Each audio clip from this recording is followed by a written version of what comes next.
TimeTracker GPS and GeoFencing.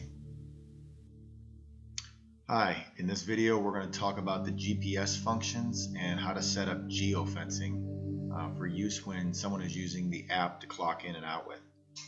So the first thing we need to do is go to the customer that we want to set this feature up on.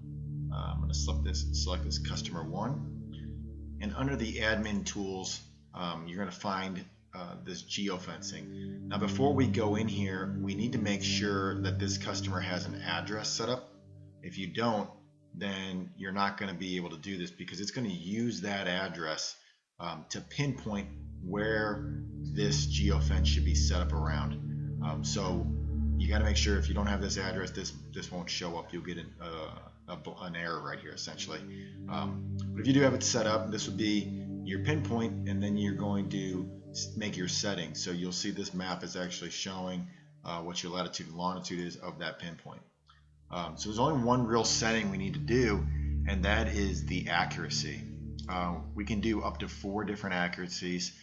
We would suggest that you stay at 200 meters. The cell phone is only accurate up to about 50 meters consistently, so that gives you a 100-meter circle. If you can go 50 meters this way or 50 meters that way, that's a 100-meter circle. So you can go down that small, but we suggest maybe doing a 200-meter circle, just being the goal of not allowing someone to be pretty close. But again, this is up to you. So once you have these settings set, you can simply turn this feature on and off. Now by turning this on and updating, what you're saying is when someone is using the mobile app trying to clock in at this location, it's going to verify that they're within 200 meters of this pinpoint, or this GPS coordinate. If they are outside of that circle, then they will get an error, and it will essentially show a map like this with the original pinpoint and their location. So for example, if they were here and this was outside of 200 meters, it would show them here, and it would say that you're trying to get to that pinpoint. Please get closer and try again. So I always suggest to people to try this out for themselves.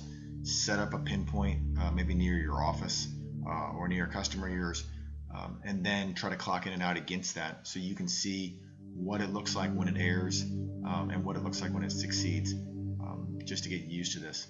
Now there's one other setting you can do as far as GPS collection on the employee, and that is you can actually turn GPS collection off for a particular employee. So for example, if you had, say, a higher level employee that you really didn't care about collecting GPS, and you wanted them to be able to clock in at a certain customer and not be within that circle, you can actually turn this off. It's under the edit profile, and it's towards the bottom here.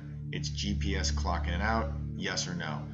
And if you set this to no, by default it's set to yes, it's going to try to collect it for everybody. But if you set it to no and update, then for this particular employee, it will ignore everything as far as GPS. It won't even try to collect it.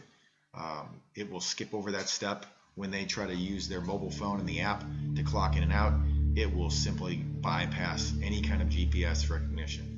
So know that also when someone is using the app and they're trying to clock in at a customer, even if you're not using geofencing, it's going to try to collect GPS on them every single time, and then it will display that information on their time record. So when you would see a time record across here, you'll get a little map icon. I don't know if I have any examples of that at this moment, but let me just add in a time here.